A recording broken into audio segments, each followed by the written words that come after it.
We got a good piece of economic data today in what's been a string of disappointing news for the U.S. economy. It's Thursday, March 27th, and this is Markets with Megan. If you like this podcast, please subscribe, hit that alarm bell. You can share it with friends, family, or colleagues. What we want to talk today about is the final reading or the third reading on the fourth quarter GDP.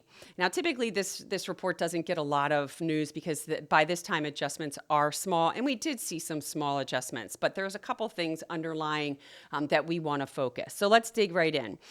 First of all, GDP came in a tenth higher than what was previously reported. It came in at 2.4% versus 2.3% in the last reading.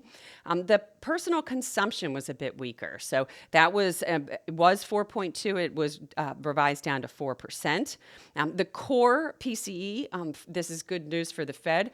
It was reported at 2.7%. It actually was downgraded to 2.6%. Let's dig into the underlying details of this. So as mentioned, personal consumption was revised lower. We saw increases in the revisions in fixed investments, specifically equipment. We saw a better reading on net exports. We saw a better reading on government consumption, primarily in the defense side. So this all helped with bringing that GDP up by a tenth.